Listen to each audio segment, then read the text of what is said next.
Welcome to From Dorms to Desks, job hunting tips for those early in their careers, a podcast brought to you by College Recruiter job search site, which believes that every student and recent grad deserves a great career, and hosted by Work Defined.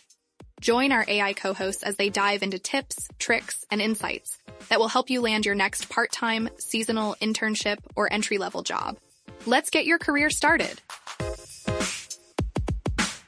All right, it is. Let me check. Tuesday, February 3rd, 2026. And if you're like a lot of people, you probably made a bold New Year's resolution to find a new job or maybe, finally snag that VP title. Well, we have officially entered the danger zone. The danger zone? That sounds traumatic. Oh, you know exactly what I mean. The January surge is over. You came out of the gate swinging 4 weeks ago. You polished the LinkedIn profile, send out the first 10 applications, and now what? Crickets. Silence. It's been weeks, and that new year, new me energy is fading, and the same old market reality is, well, it's setting in. It feels stalled. It is a very real thing. Statistically, job search momentum it drops off a cliff in week 5 of the year. People start thinking, maybe it's me. Right. Maybe the market's dead. Maybe I should just stay put. Yeah. But according to the research we're diving into today, the market isn't dead at all. The game has just changed, and most people are still playing by the old rules. That's it, exactly. They're playing by, 2020 rules in a 2026 world. So today's deep dive is all about breaking that stall. We're looking at a really comprehensive guide from College Recruiter. The title is Start 2026 with Proof. And that title alone, I think, signals a pretty massive shift in mindset. It does. We are not spending today talking about font sizes or resume keywords or, how to beat the bots. No, definitely not. The core argument here is actually, it's a bit provocative. The source material suggests that in the 2026 hiring landscape, the resume has become, well, it's almost a formality. Just a piece of paper. It's just a piece of paper. The central thesis is that if you really want to get hired, especially for those competitive roles, you have to stop acting like an applicant and start acting like a consultant. A consultant. Okay, that's the hook. Yeah. So the mission for this deep dive is to move you away from that polish and pray strategy. Right. Towards something the sources call an evidence-based approach. Right. And to really get why this works, you have to get inside the hiring manager's head. The experts in this guide, they argue that employers aren't looking for credentials anymore, or even potential. Those are too vague. They're looking for one thing: readiness. Which brings us to this whole concept of risk. Exactly. Every single new hire is a gamble. It doesn't matter how nice you are in an interview or, where you went to school. The manager's thinking, will they fit? Can they actually do the work? Or am I going to spend the next 6 months hand-holding them? And fixing your mistakes. Yes, that's the fear. It sounds a bit cynical, but reduced risk is basically the currency of the labor market right now. It absolutely is. And the source material argues the interview process isn't a quiz. It's not about getting the right answers. It's a business proposal. You are proposing that you can solve their problems and you can do it immediately. Your job is to provide the evidence, the proof, that lowers that risk to almost zero. So instead of saying, please hire me, I'm a hard worker, it's more like, here is my business case and here are the receipts. Precisely. You shift the entire dynamic from asking for a favor to offering a service. We have 16 distinct strategies to cover today. So to make this digestible, we've grouped them into 3 big themes. First, concrete execution. Then, strategic deliverables, which is basically doing the job before you get it. And finally, this idea of psychological persuasion. Okay, let's start with concrete execution. Yeah, this is the section where we witness the death of the vague claim. The source explicitly talks about showing receipts. And I love that metaphor because we use it all the time in pop culture, but rarely in a job interview. It's a great metaphor. It comes from Miriam Groom in the guide. And her argument is that candidates have been trained, and badly trained, I might add, to use these fluffy, empty buzzwords. I'm a strong communicator. I'm a team player. I'm a problem solver. I think I have all 3 of those on my LinkedIn profile right now. I feel a little attacked. Huh. Most people do. But in 2026, without a receipt, those words are they're noise. Because anyone can say them. If I tell you I'm funny, you might not believe me. If I tell you a joke and you laugh, I've proved it. That's a receipt. The guide uses this really compelling case study of a guy named Alex. I think this story is going to resonate with a lot of listeners who feel, underqualified on paper. Oh, yeah. He was a recent grad trying to land a marketing role, and normally the barrier to entry there is 3 to 5 years of agency experience, right? Usually, yes. That's the standard gatekeeper. But Alex landed a full-time role in 6 weeks without that experience. Because he ignored the experience requirement and focused on the proof requirement. Exactly. So he had grown a student newsletter. Right. Now, on a normal resume, that's one bullet point, right? Managed student newsletter. Maybe he'd add demonstrated strong communication skills. Which tells the employer absolutely nothing. Nothing about his capability, no. But Alex brought the receipts. He grew it from 300 to 1,200 subscribers. But he didn't just list the numbers. He explained the mechanism. And that distinction is so key, the mechanism. So he walked the interviewers through how he rewrote subject lines to increase the open rates. He showed them the specific tools he used for A/B testing. He showed them the spreadsheets where he tracked the data. He basically said, here is the engine I built. That is a perfect example of what the source calls concrete execution details. And here's why that matters. And we actually have data on this. The National Association of Colleges and Employers, and NACE, they did the research, and they found that while employers say they want traits like problem solving and teamwork, those traits don't actually register in the interviewer's brain unless they're backed by a specific story, a narrative. So just saying, I'm a problem solver is literally wasted breath. Essentially, yes, it just glides right over them. In fact, the source notes that candidates who provide specific success metrics, like Alex did with his subscriber count and open rates, they're rated 40% more favorably than those who just stick to generalities. 40%? Wow. That is a massive edge. You're not just slightly better at that point? No, you're in a different category. You're playing a different sport. You're shifting from, like, abstract candidate to concrete solution. You become real to them. That's it. Okay, but I can hear someone listening right now saying, I'm not in marketing. I don't have open rates. I'm an admin or I'm a project manager. How do I format this? Right.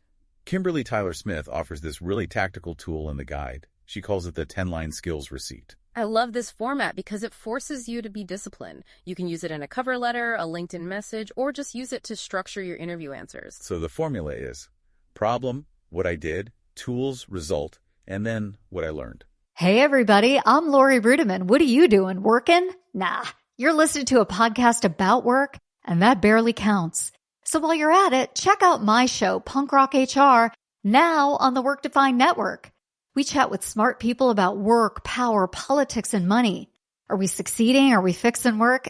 Probably not. Work still sucks, but tune in for some fun, a little nonsense, and a fresh take on how to fix work once and for all. It sounds simple, but you should try doing it.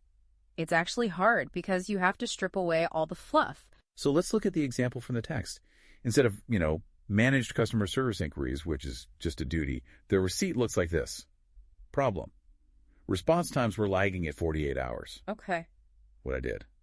Audited the intake workflow and implemented auto routing. Tools. Zendesk and Zapier. Result. Cut response time to 12 hours. And then what I learned, automation is useless without first refining the process. You see the difference. That's not a claim. That is a cause and effect story.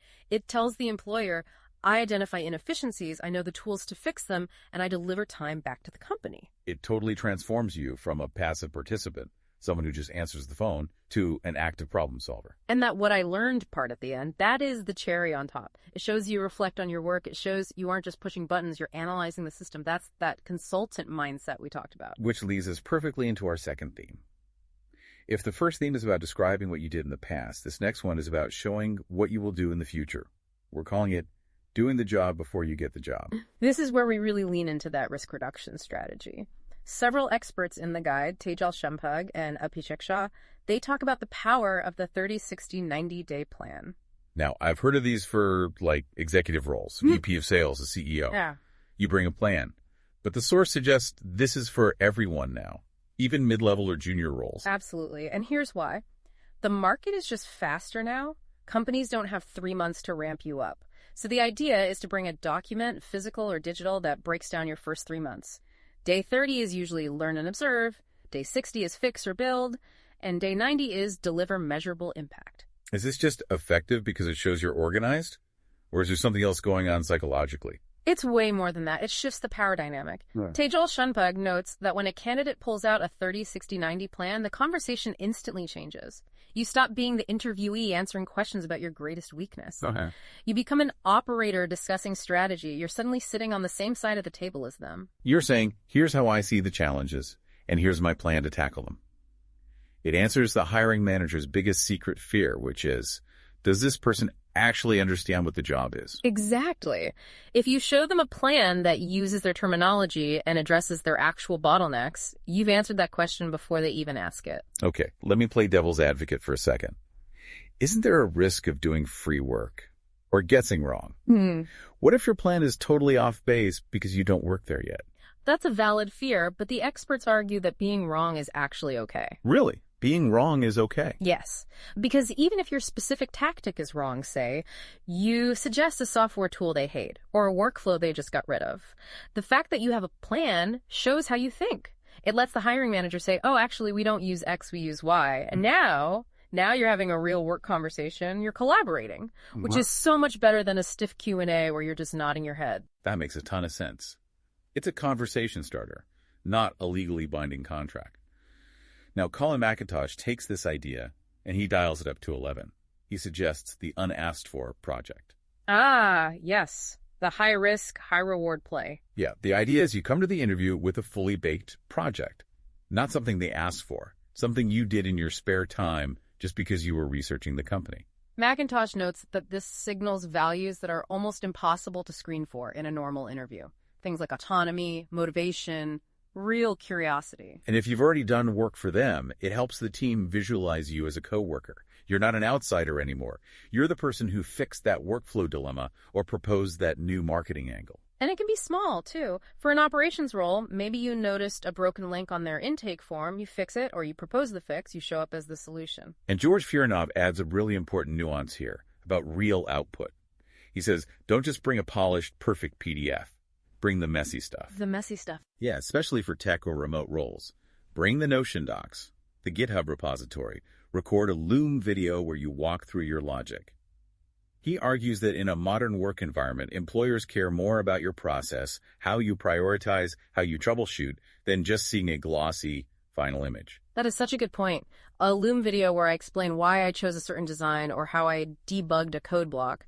That tells you way more about what it's like to work with me at 2 p.m. on a Tuesday than a perfect portfolio piece does. Exactly. It shows your thinking. And in 2026, how you think is the real asset. And if we connect this back to the bigger picture, it's really about transparency. You're removing the mystery of who is this person by showing them exactly who you are when you're working. So we've got your receipts for the past, and we have your plan for the future. Now I want to pivot to the psychological side of things. This third theme is what Mark Pierce calls persuasion. Ah, this is fascinating. It's behavioral psychology applied to hiring. It's about priming the interviewer to see you as the solution before you even formally answer their questions. I love this story from the guide. So Pierce was hiring for a client-facing role. High stakes. A candidate comes in, and instead of just saying, I'm good with clients, she had actually analyzed the company's website case studies. And not just a quick glance. No. In just 1 hour of research, she broke down 3 specific client types the firm deals with. She identified what triggers their decisions, and she mapped out how she would adapt her pitch to each one. She basically reverse-engineered their sales strategy. And the result? She got the job. Pierce called it persuasion because she removed the doubt. She answered the question, can she handle our clients? By showing she already understood them. Maybe better than some current employees. Wow. She proved she thinks in outcomes, not just tasks. And this connects to something James Robbins mentions about unique value alignment. Unique value alignment. That sounds a little buzzwordy. What does it mean in practice? It just means doing the self-work before you apply. It's not enough to be a good writer or a good coder. You have to articulate why your specific flavor of coding is exactly what this specific role needs right now. The candidate in the Mark Pierce story didn't just show she was smart. She showed she was smart for that specific job. It's the difference between handing someone a generic master key and handing them a key that is cut specifically for their lock. That is a perfect analogy. You have to fit the lock. And this leads to a great point made by Frederick S., a headhunter in the guide. He talks about untrainable drive. This is the reality check for the AI era. It really is. He argues that hard skills, Excel, Python, Salesforce, all of that can be trained.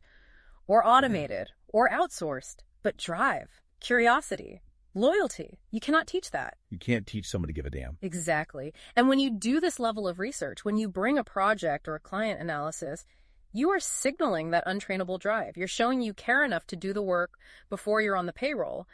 And in a pile of 500 resumes, that is a competitive advantage that no certification can give you. It really separates the passengers from the drivers. It does. So we've covered a lot of strategies here.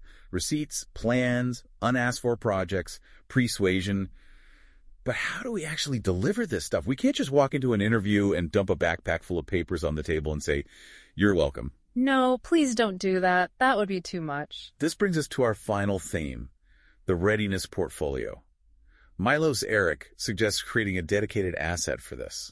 Right. And this isn't your standard portfolio with, pretty pictures of past projects. He calls it a readiness portfolio. Okay, so how is it structured? Walk us through the anatomy of this thing. He suggests a one-page section right at the top with 3 specific goals, all featuring hard numbers. For example, boosted sales pipeline by 27%. Hit them with the metrics immediately, no fluff. Okay, so lead with the receipts. But then he suggests adding a future readiness section. This is really cool and very forward-looking. It's a list of new things you've learned recently, maybe a Scrum certification or a new AI tool, and crucially, how you plan to use them in the first 30 days of this job. I love that. It links the credential to the application. It's not just, I have this cert. It's, I have this cert, and here's how it's going to help me fix your problem next month. Exactly. It makes the credential active, not passive. He suggests putting this whole thing on a password-protected page, like on Notion or a personal website. Password protected, why? Psychology. Sending that link with a password, it feels exclusive. It feels professional. It feels like you're sharing confidential consulting documents. It feels like a consultant delivering a brief. That's brilliant. And while we're on the topic of packaging your proof, Richard Gibson adds a very timely tip for early 2026. The fresh recommendation strategy. Yes. We're in February. People are just wrapping up their performance reviews from last year. The wins are fresh in everyone's mind. Now is the absolute best time to ask former supervisors for a fresh LinkedIn recommendation. Because a recommendation dated February 2026 looks a lot more relevant to a hiring manager than one from 3 years ago. It's third-party proof of your current readiness. It shows you haven't stagnated. It shows you were delivering value yesterday. We have to touch on one last stat before we wrap things up. Kenneth Shin points at a number about the resume gap that actually made my jaw drop. I know which one you're going to say. He notes that 90% of resumes are missing specific achievements. It is a staggering number. But if you flip it over, that's the opportunity. Right. It means that if you simply do the work we talked about today, if you include the receipts, the metrics, the specific outcomes, you are automatically in the top 10% of candidates. You don't have to be a genius. You don't have to have gone to an Ivy League school. You just have to be specific. The bar is surprisingly low. Yeah. Hiring managers are just drowning in noise, drowning in generic hard workers. If you provide clarity, you win. Clarity is the ultimate competitive advantage. So let's bring this all together for the listener. We started by saying the resume is just paper, and the interview is a proposal. Right. That's the mindset shift. We've learned we need to kill the vague claims. No more strong communicator. We need those Alex-style receipts, the how and the metrics. We need to do the job before we get the job with a 30, 60, 90-day plan. We need to shift from being an interviewee to being an operator. And we need to use that psychological persuasion to show we understand their customer better than they expect. And then finally, package it all up in a readiness portfolio that proves you are ready to go on day one. If I connect this all back to our learner profile, the person listening to this right now, it's really all about empathy. Not empathy for yourself, but empathy for the hiring manager. They're overwhelmed. They're scared of making a bad hire. Exactly. And clarity and specific evidence are the ultimate shortcuts to trust. When you provide proof, real, tangible proof, you are making the hiring manager's job easy. You're saying, you don't have to guess, here is the evidence. And in a risk-averse market, that is how you win. I love that. Employers hire to reduce risk, and proof of work is the best risk mitigator. It really is. So here is the question I want to leave you with today. We've talked about treating the interview like a business proposal. So if you treated your next interview not as a Q&A session where you hope you get the right answers, but as a proposal presentation where you are the high-priced consultant, what specific receipt would you put on the table first? That's the question. Think about that. Go find your receipts. Thanks for diving in with us. See you next time. This has been From Dorms to Desks, job hunting tips for those early in their careers. A podcast brought to you by College Recruiter job search site, which believes that every student and recent grad deserves a great career. Each episode, we dive into tips, tricks, and insights that will help you land your next part-time, seasonal, internship, or entry-level job. Subscribe to this podcast for free now, so you don't miss an episode, and visit www.collegerecruiter.com to find your next great job.